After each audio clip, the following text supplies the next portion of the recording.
नमस्कार दोस्तों, mission art के इस ऑनलाइन प्लेटफॉर्म पर एक बार फिर से आपका हार्दिक स्वागत व अभिनंदन।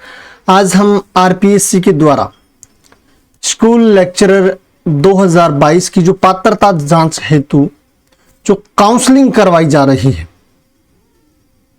उस काउंसलिंग के संबंध में जो महत्वपूर्ण जानकारियां हैं वो मैं आपको बताने वाला हूं।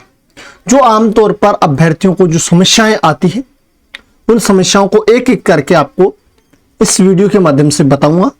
और इसके बावजूद भी अगर आपको कोई प्रश्न पूछना है तो वो प्रश्न आप इस वीडियो के कमेंट बॉक्स में डालें या हमारे मिशन आर्ट टेलीग्राम चैनल को ज्वाइन करें, वहां पर आप अपना प्रश्न पूछ सकते हैं।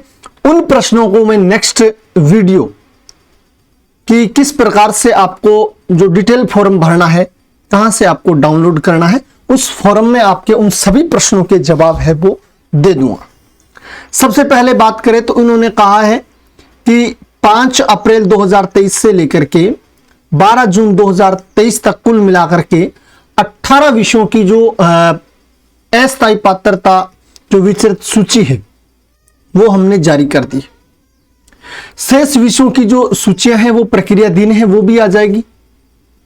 अब इनमें बात करें तो इन 18 विषयों में संगीत है, पंजाबी है और चित्रकला है, उनकी बात करें तो उनके अभ्यर्थियों की काउंसलिंग है वो ऑनलाइन हो चुकी है। अब जो शेष विषय बच गए उनकी काउंसलिंग है जो विभाग ऑनलाइन नहीं करवा के ऑफलाइन ही करवाएगा। समय दिया है इन्होंने 26 जून 2023 से लेकर के 28 जुलाई 2023, कुल मिलाकर के एक मंथ यानी एक महीने का समय यहां पर विभाग लगाएगा। काउंसलिंग जो स्थल है वो काउंसलिंग स्थल राजस्थान लोक सेवा आयोग जो कहां है, घुघरा घाटी अजमेर राजस्थान में है, वहां पर आपकी जांच करवाई जाएगी। अब इसमें बता देता हूं, जरूरी नहीं है कि आपकी पात्रता जांच विभाग में ही होगी। विभाग अपने अधीन 2-3 कॉलेजों में शेड्यूल जारी कर सकता है, स्कूलों में कर सकता है, और विभाग अपने जो जहां पर विभाग स्थापित है, जो विभाग कैंपस है, उस कैंपस में भी करा सकता है। वो विभाग का विषय है। अब इन सब की जानकारी कहां आपकी किस जगह पर आपको पर्टिकुलर जाना है, इसकी जो संपूर्ण जानकारी है वो आपको आपकी काउंसलिंग से 7 दिन पूर्व वेबसाइट पर अपलोड कर दी जाएगी। जहां से आप क्या करोगे, एक फॉर्म आपको मिलेगा जो आपके नाम से जारी होगा। उस फॉर्म को आप प्रिंट निकाल लेना और निकालने के बाद उसको आपको क्या करना है, भरना है। और वो फॉर्म कैसे भरना है वो भी मैं आपको वीडियो के माध्यम से स्टेप बाय स्टेप करके आपको बताऊंगा। इसके अलावा अगर अपन बात करें तो आपको वो फॉर्म डाउनलोड कर लेना है, और उस डाउनलोड फॉर्म की कितनी 2 प्रतियां, याद रखना, फॉर्म की 2 प्रतियां, जो फॉर्म निकलेगा उस फॉर्म की 2 प्रतियां आपको क्या करनी है, निकालनी है। ठीक है, उनको निकाल करके भरना है। और साथ में 100 प्रमाणित दस्तावेज, उनके साथ 100 प्रमाणित यानी आपके जितने भी डॉक्यूमेंट हैं उन डॉक्यूमेंटों की कितनी 1 प्रति लगानी है।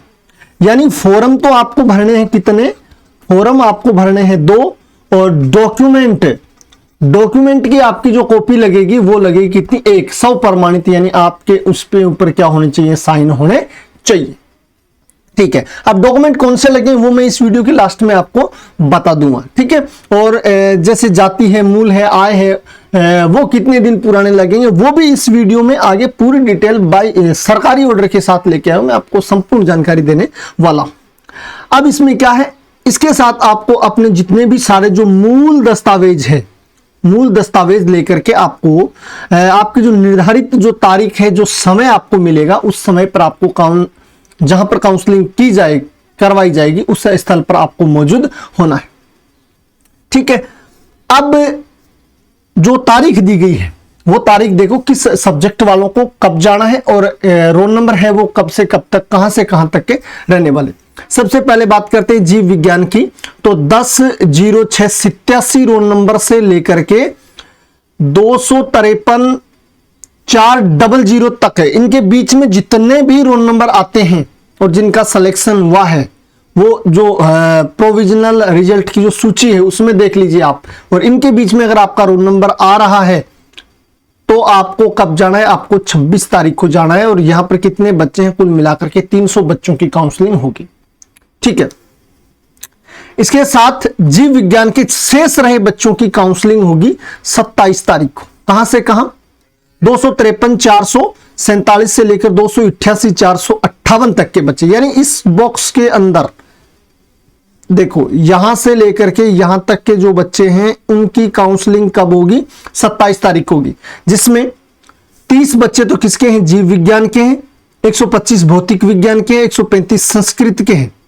ठीक है, और इसके अलावा बात करें तो कुछ बच्चे जो संस्कृत के हैं वो आगे जाएंगे। ठीक है, ये नहीं रहेंगे, यहां तक के बच्चे 135 बच्चे संस्कृत के हैं। उनकी काउंसलिंग कब होगी? उनकी काउंसलिंग होगी 27 तारीख को। रोल नंबर आप देख लीजिए, इन रोल नंबर से इन रोल नंबर के बीच में जो अगर आपके रोल नंबर आ रहे हैं तो आपको 27 को जाना है। फिर संस्कृत के जो शेष रहे बच्चों की काउंसलिंग होगी 28 को। कितने बच्चे शेष रह गए? 269। इसके अलावा बात करें तो अंग्रेजी के 30 विद्यार्थी और जिनके रोल नंबर यहां पर दिए हुए हैं, इनकी काउंसलिंग यानी 269 संस्कृत के और 30 किसके हो जाएंगे? अंग्रेजी के हो जाएंगे। उनकी काउंसलिंग होगी तारीख 28 को। 30 तारीख को काउंसलिंग होगी अंग्रेजी के विद्यार्थियों की, जो रोल नंबर दे रखे हैं 10 53 96 से लेकर 17 75 26 के बीच में, ये 300 बच्चे हैं यहां पर।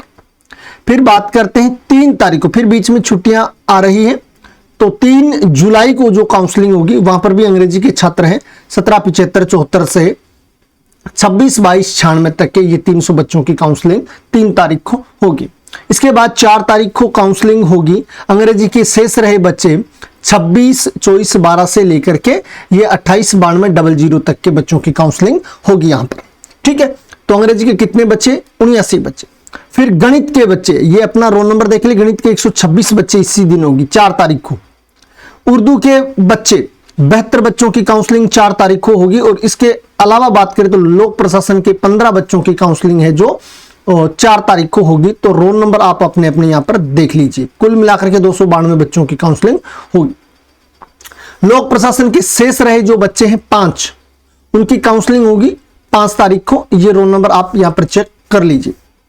फिर बात करें राजनीति विज्ञान के बच्चों की, तो राजनीति विज्ञान के बच्चे यहां से देखो, यहां रोल नंबर उनके स्टार्ट हो रहे हैं 600 से लेकर के 64 41 और 96 यहां तक के कुल मिलाकर के 285 बच्चे हैं। उनकी काउंसलिंग होगी 5 तारीख को। फिर राजनीति विज्ञान के शेष बच्चे, ये रोल नंबर यहां पर आप देख ले, इनकी काउंसलिंग 6 तारीख को होगी। कितने? 300 बच्चों की। फिर राजनीति विज्ञान के ही बच्चों की रोल नंबर 68 31 44 से 73 05 39 तक रोल नंबर है जिन बच्चों की, उनकी काउंसलिंग होगी 7 तारीख को। और राजनीति विज्ञान के 73 05 74 यानी यहां से आगे से लेकर के 75 70 45 तक के बच्चों की 300 बच्चों की काउंसलिंग है वो 10 तारीख को होगी। और राजनीति विज्ञान के ही शेष रहे 198 बच्चे, इनकी काउंसलिंग कहां होगी? इनकी काउंसलिंग होगी 11 तारीख को।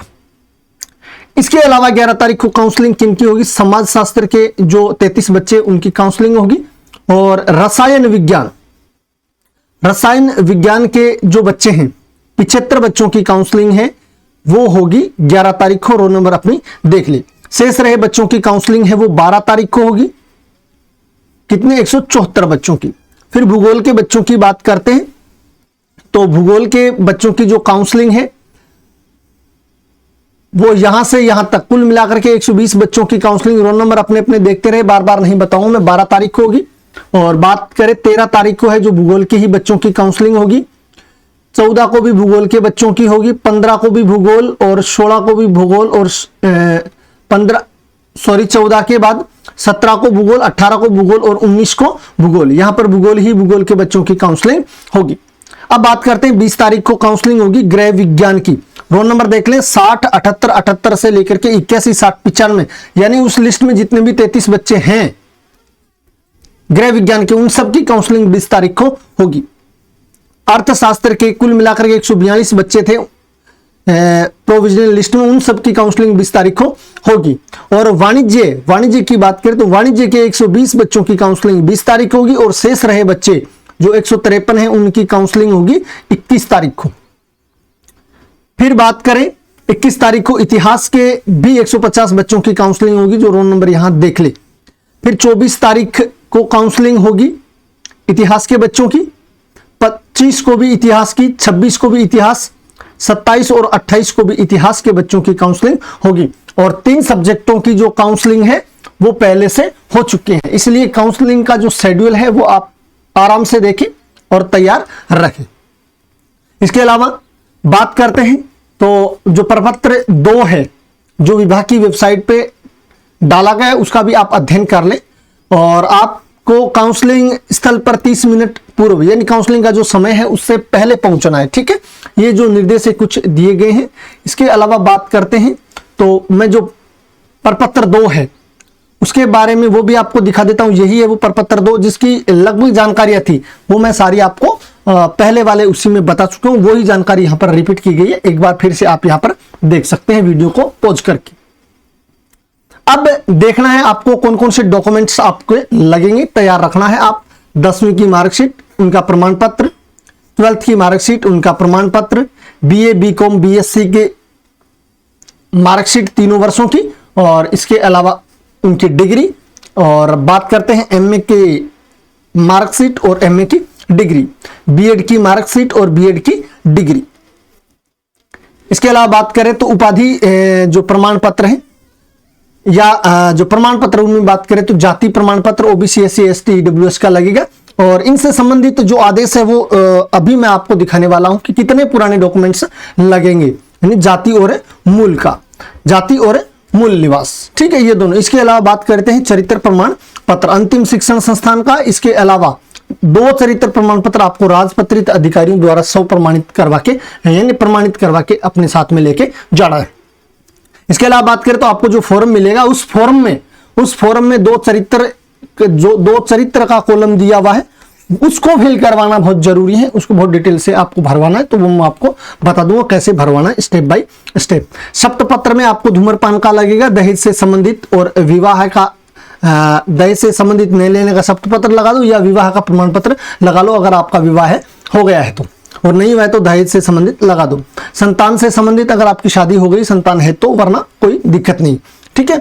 नाम गलत होने पर भी आपको क्या है, जो नाम जहां पर आपका नाम गलत है उसका आपको क्या करना है, एक घोषणा करते हुए एक देना है कि इसमें इस प्रकार की समस्या है, और अगर समस्या सुधारने के योग्य है तो आप लिख दीजिए इतने दिनों में मैं सही करवा के विभाग को दे दूंगा।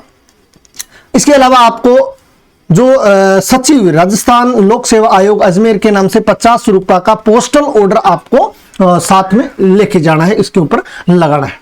अब बताऊं मैं जो प्रमाण पत्र थे, यानी जो प्रमाण पत्र है वो कितने पुराने चलेंगे वो देख सकते हो आप।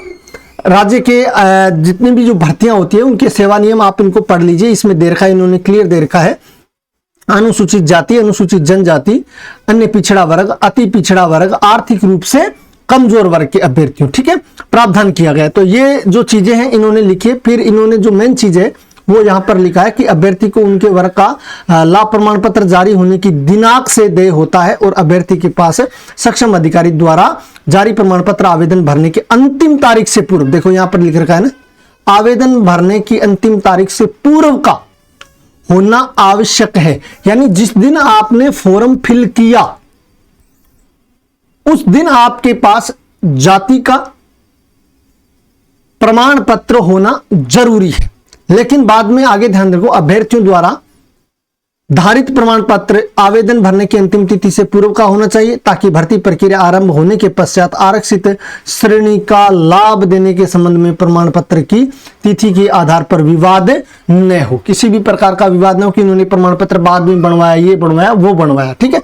अब इसके बाद इन्होंने क्या कहा, यदि किन्हीं कारणों से अभ्यर्थी द्वारा आवेदन की अंतिम तिथि तक जारी, ये इंपॉर्टेंट है, आवेदन की अंतिम तिथि तक जारी प्रमाण पत्र प्रस्तुत नहीं किया जाता है तथा अंतिम तिथि के पश्चात जारी किया हुआ प्रमाण पत्र प्रस्तुत किया जाता, तो ऐसे अभ्यर्थी से इस आशय का एक शब्द पत्र लिखा जावे कि यह वह आवेदन की अंतिम तिथि को संबंधित वर्ग की पात्रता रखता था तथा यह सूचना गलत पाए जाने पर उनकी नियुक्ति निरस्त की जाएगी। अगर आप मान लो संबंधित श्रेणी में आते तो थे, लेकिन आपके पास प्रमाण पत्र नहीं था और आपने प्रमाण पत्र बाद में बनाया, तो यह जानकारी आप क्या है 50 रुपए के शपथ पत्र पर लिखित में विभाग को दे।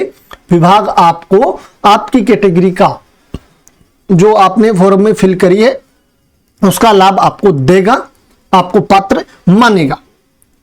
अगर आप ऐसा नहीं करते तो फिर आपको काउंसलिंग से बाहर कर दिया जा सकता है। तो ये चीजें हैं, समय रहते हुए आप काउंसलिंग स्थल पर पहुंचे, हंसते रहे, मस्त रहे। किसी भी प्रकार की कोई प्रॉब्लम हो आपको तो इस वीडियो के कमेंट बॉक्स में जाकर के आप लिख दीजिए, या फिर हमारे टेलीग्राम चैनल पर जाइए, वहां पर आप कमेंट करके कुछ महत्वपूर्ण जानकारी वो ले सकते हैं। मिलते हैं इसी का दूसरा पार्ट, जो डिटेल फॉर्म अपन कैसे भरने, किन जानकारियों का हमें ध्यान रखना है विशेष रूप से, तो उनके साथ मिलेंगे। तब तक के लिए वंदे मातरम, जय हिंद, जय भारत।